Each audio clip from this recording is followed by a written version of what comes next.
you. If the University of Minnesota can have 200 students in a classroom, why can't your high school? Okay, we seem to accept that at the University of Minnesota as a fine institution of higher learning, but yet when we talk about a program or an instruction in our high schools, we somehow think that 40 students is way too many. So again, we accept it at one level, we won't accept it at another level for some reason just because of the label on the outside of the institution. And here is the difficulty in the funding system and in the process. Obviously, if your child goes to private school, you have a significant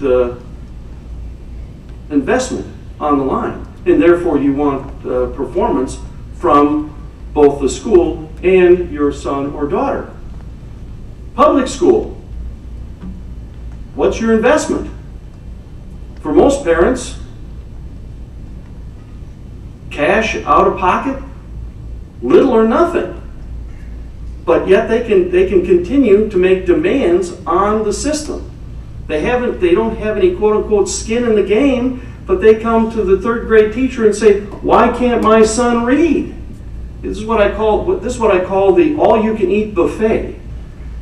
They get to come in, they don't pay for the system, upfront cash invested in the system, yet they can get to consume all they want, and if they are not satisfied, in other words, well, I need more roast beef, I want another piece of apple pie, and it's up to the system to try to provide it. With, I will admit, many cases without the adequate resources to do it. So what we have here is we have a system where you can never achieve enough resources to meet the demand. Stop spending millions and millions of dollars where there is no true possibility of academic improvement or academic success.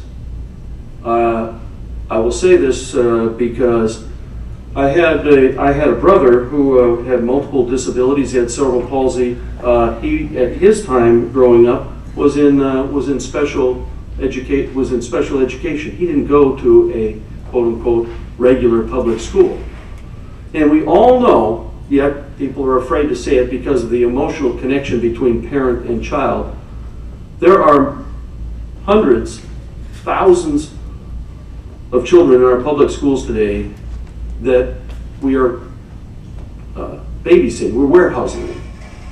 When we pay a para to be in a classroom in order to take care of the child's feeding tube, when we have, there is literally no way that individual is going to gain anything from being in that school building, yet because of our federal laws, we are spending millions and millions of dollars caring for them, not instructing them. All we're doing is caring for them, not instructing them. We need to change that. The same thing is true with our emotionally disturbed children who disrupt the entire classroom, the entire building. The person I have the greatest empathy for is the teacher in the classroom who has to try to deal with all of the variety of children that the government has forced into the classroom that shouldn't be there. And I will mention the one that I think is the easiest to remove from the classroom, and that is the aggressive or violent student in the classroom, in the school building or in the school system needs to be taken out. My proposal for this for a number of years was 3 strikes and you're out. You commit 3 violent acts in a school, in a public school, and you are out.